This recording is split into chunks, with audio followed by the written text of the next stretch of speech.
ನಮಸ್ತೆ ಫ್ರೆಂಡ್ಸ್, ರಾಜ್ ಜಾಬ್ಸ್ಗೆ ಸ್ವಾಗತ. ಫ್ರೆಂಡ್ಸ್, ಕರ್ನಾಟಕ ಅಗ್ನಿಶಾಮಕ ಇಲಾಖೆಯಿಂದ ನೇಮಕಾತಿ ನೋಡಿ. ಕರ್ನಾಟಕ ಅಗ್ನಿಶಾಮಕ ಇಲಾಖೆ ಆಗಿರುತ್ತೆ. 1828 ಹುದ್ದೆಗಳಿದ್ದಾವೆ. ಈ ಒಂದು ಹುದ್ದೆಗಳಿಗೆ ಅರ್ಜಿ ಆಹ್ವಾನ ತಗೊಂಡಿದ್ದಾರೆ ನೋಡಿ. ಕರ್ನಾಟಕ ಫೈರ್ ಡಿಪಾರ್ಟ್ಮೆಂಟ್ ನೇಮಕಾತಿಯ ಹೊಸ ಸೂಚನೆ ಆಗಿರುತ್ತೆ. ಇನ್ನ ಫ್ರೆಂಡ್ಸ್, ಉದ್ಯೋಗದ ವಿವರವನ್ನ ನೋಡೋದಾದ್ರೆ ನೋಡಿ, ನೇಮಕಾತಿ ಸಂಸ್ಥೆ ಕರ್ನಾಟಕ ರಾಜ್ಯ ಅಗ್ನಿಶಾಮಕ ಮತ್ತು ತುರ್ತು ಸೇವೆಗಳು ಮತ್ತು ರಾಜ್ಯ ವಿಪತ್ತು ಸ್ಪಂದನಾ ಪಡೆ ಇಲ್ಲಿಂದ ನೇಮಕಾತಿ ಆಗಿರುತ್ತೆ. ಹಾಗೆ ಹುದ್ದೆಗಳ ಹೆಸರು ಫೈರ್ ಆಪರೇಟರ್ ಹುದ್ದೆಗಳಾಗಿರ್ತವೆ. ಹುದ್ದೆಗಳ ಸಂಖ್ಯೆ 1828 ಖಾಲಿ ಹುದ್ದೆಗಳಾಗಿರ್ತವೆ. ಉದ್ಯೋಗ ಸ್ಥಳ ಕರ್ನಾಟಕದ ಎಲ್ಲಾ ಜಿಲ್ಲೆಗಳಲ್ಲಿ ನೇಮಕಾತಿ ನಡೆಯುತ್ತೆ ನೋಡಿ. ಇನ್ನ ಹುದ್ದೆಗಳ ವಿವರವನ್ನ ನೋಡೋದಾದ್ರೆ ನೋಡಿ, ಇಲ್ಲಿ ಫೈರ್ ಆಪರೇಟರ್ ಅಗ್ನಿಶಾಮಕ 1502 ಹುದ್ದೆಗಳಿರ್ತವೆ. ಫೈರ್ ಆಪರೇಟರ್ ಅಗ್ನಿಶಾಮಕ ಚಾಲಕ ನೋಡಿ 294 ಹುದ್ದೆಗಳು. ಫೈರ್ ಆಪರೇಟರ್ ಚಾಲಕ ತಂತ್ರಜ್ಞ 32 ಹುದ್ದೆಗಳು. ಟೋಟಲ್ ಆಗಿ 1828 ಹುದ್ದೆಗಳು. ಹೊಸ ಸೂಚನೆ ಬಿಡುಗಡೆಯಾಗಿದೆ ನೋಡಿ. ಈ ಒಂದು ಹುದ್ದೆಗಳಿಗೆ ನೀವು ಕೂಡ ಅರ್ಜಿಗಳನ್ನ ಸಲ್ಲಿಸಬಹುದು. ಇನ್ನು SLC ಪಾಸ್ ಆಗಿರ್ಬೇಕಾಗುತ್ತೆ. ಕೇವಲ ಜಸ್ಟ್ SLC ಪಾಸ್ ಮಾಡ್ಕೊಂಡಿದ್ರೆ ನೀವು ಈ ಒಂದು ಹುದ್ದೆಗಳಿಗೆ ಅರ್ಜಿಗಳನ್ನ ಸಲ್ಲಿಸಬಹುದು. ಮತ್ತೆ friends, heavy vehicle driving licence ನೋಡಿ, ಭಾರಿ ವಾಹನ ಚಾಲನಾ ಪರವಾನಗಿ ಹೊಂದಿರಬೇಕಾಗತ್ತೆ ಅಂತ ಹೇಳಿದ್ದಾರೆ. ITI ಮಾಡಿದಂತ ಅಭ್ಯರ್ಥಿಗಳಿಗೆ ಹೆಚ್ಚಿನ ಆದ್ಯತೆ ಇರುತ್ತೆ ಅಂತ ಕೊಟ್ಟಿದ್ದಾರೆ. ಅಭ್ಯರ್ಥಿಗಳು ದೈಹಿಕವಾಗಿ ಸದೃಢವಾಗಿರ್ಬೇಕು ಅಂತ ಕೊಟ್ಟಿದ್ದಾರೆ ನೋಡಿ. ದೈಹಿಕ ಗುಣಮಟ್ಟವನ್ನು ಹೊಂದಿರಬೇಕಾಗತ್ತೆ ಅಂತ ಕೊಟ್ಟಿದ್ದಾರೆ. ಇನ್ನ ಈ ಒಂದು ಹುದ್ದೆಗಳಿಗೆ ವಯೋಮಿತಿಯನ್ನು ನೋಡೋದಾದ್ರೆ ನೋಡಿ, ಇಲ್ಲಿ ಸಾಮಾನ್ಯ ಅಭ್ಯರ್ಥಿಗಳಿಗೆ 25 ವರ್ಷ, ಪರಿಶಿಷ್ಟ ಜಾತಿ, ಪರಿಶಿಷ್ಟ ಪಂಗಡ ಮತ್ತು ಹಿಂದುಳಿದ ವರ್ಗದ ಅಭ್ಯರ್ಥಿಗಳಿಗೆ 3 ವರ್ಷಗಳ ವಯೋಮಿತಿ ಸಡಿಲಿಕೆ ಕೂಡ ಇರುತ್ತೆ. ಆದಷ್ಟು ನಿಮ್ಮ ವಯಸ್ಸಿನ ಲೆಕ್ಕಾಚಾರ ಮಾಡಿಕೊಂಡು ನೀವು ಈ ಒಂದು ಹುದ್ದೆಗಳಿಗೆ ಅರ್ಜಿಗಳನ್ನು ಸಲ್ಲಿಸಬಹುದು. ಆರಂಭಿಕ ವೇತನ ಶ್ರೇಣಿ 37,000ದಿಂದ 76,000ವರೆಗೂ ಪರ್ ಮಂತ್ ಸ್ಯಾಲರಿ ಆಗಿರುತ್ತೆ. ಇನ್ನು ಅರ್ಜಿ ಶುಲ್ಕವನ್ನು ನೋಡೋದಾದ್ರೆ ಸಾಮಾನ್ಯ ಅಭ್ಯರ್ಥಿಗಳು 2A 2B ಮತ್ತು 3A 3B ಅಭ್ಯರ್ಥಿಗಳಿಗೆ 500 ರೂಪಾಯಿ ಇದ್ರೆ, SC ST ಪ್ರವರ್ಗ 1 ಅಭ್ಯರ್ಥಿಗಳಿಗೆ 250 ರೂಪಾಯಿ ಇರುತ್ತೆ. ಈ ಒಂದು ಅಪ್ಲಿಕೇಶನ್ ಫಾರ್ಮ್ ಅನ್ನ ನೀವು ಏನು ಅಂದ್ರೆ ಅಪ್ಲಿಕೇಶನ್ ಇದನ್ನ ಫ್ರೆಂಡ್ಸ್, ಈ ಒಂದು ಅರ್ಜಿ ಶುಲ್ಕವನ್ನ ನೀವು net banking, credit card, debit card ಅಥವಾ UPI ಮೂಲಕ ಪೇ ಮಾಡಬಹುದಾಗಿರುತ್ತೆ. ಆನ್ಲೈನ್ ಅರ್ಜಿ ಸಲ್ಲಿಸಬೇಕು. ಇನ್ನ ಫ್ರೆಂಡ್ಸ್ ನೋಡಿ, ಲಿಖಿತ ಪರೀಕ್ಷೆ ಅಭ್ಯರ್ಥಿಗಳ ಸಾಮಾನ್ಯ ಜ್ಞಾನ ಮತ್ತು ತಾಂತ್ರಿಕ ಜ್ಞಾನವನ್ನು ಪರೀಕ್ಷಿಸಲು ಸ್ಪರ್ಧಾತ್ಮಕ ಪರೀಕ್ಷೆ ನಡೆಸಲಾಗುತ್ತೆ.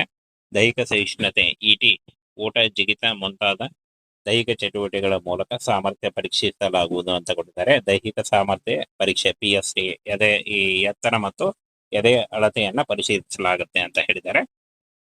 ಇನ್ನು ಚಾಲನಾ ಕೌಶಲ್ಯ ಪರೀಕ್ಷೆ, ಭಾರಿ ವಾಹನಗಳನ್ನ ಚಾಲನೆ ಮಾಡುವ ಕೌಶಲ್ಯ ಪ್ರಾಯೋಗಿಕವಾಗಿ ಪರೀಕ್ಷಿಸಲಾಗುತ್ತೆ ಅಂತ ಕೊಟ್ಟಿದ್ದಾರೆ.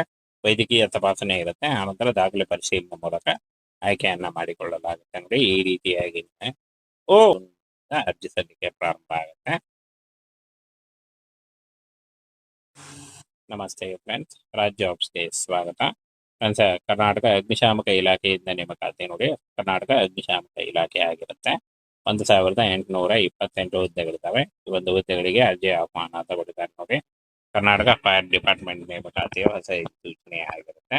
ಇನ್ನ ಫ್ರೆಂಡ್ಸ್, ಉದ್ಯೋಗದ ವಿವರವನ್ನ ನೋಡೋದಾದ್ರೆ ನೋಡಿ, ನೇಮಕಾತಿ ಸಂಸ್ಥೆ ಕರ್ನಾಟಕ ರಾಜ್ಯ ಅಗ್ನಿಶಾಮಕ ಮತ್ತು ತುರ್ತು ಸೇವೆಗಳು ಮತ್ತು ರಾಜ್ಯ ವಿಪತ್ತು ಸ್ಪಂದನಾ ಪಡೆ ಇಲ್ಲಿಂದ ನೇಮಕಾತಿ ಆಗಿರುತ್ತೆ.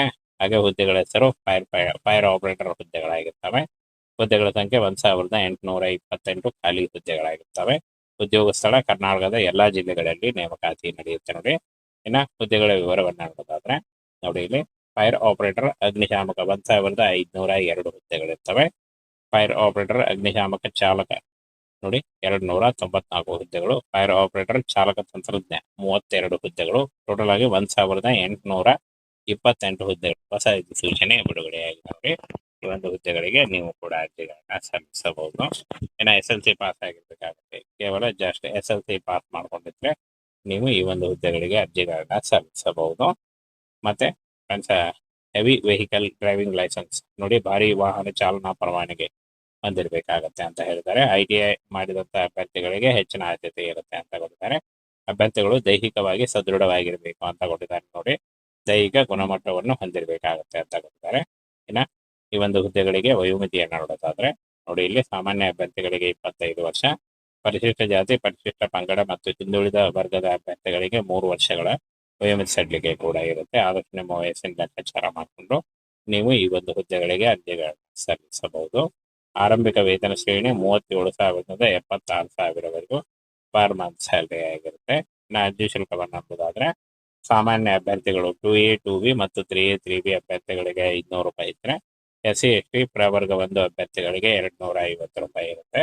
ಈ ಒಂದು ಅಪ್ಲಿಕೇಶನ್ ಫಾರ್ಮ್ ಅನ್ನ ನೀವು ಏನು ಅಂದ್ರೆ ಅಪ್ಲಿಕೇಶನ್ ಇದನ್ನ ಫ್ರೆಂಡ್ಸ್, ಈ ಒಂದು ಅರ್ಜಿ ಶುಲ್ಕವನ್ನ ನೀವು net banking, credit card, debit card ಅಥವಾ UPI ಮೂಲಕ ಪೇ ಮಾಡಬಹುದಾಗಿರುತ್ತೆ. ಆನ್ಲೈನ್ ಅರ್ಜಿ ಸಲ್ಲಿಸಬೇಕು.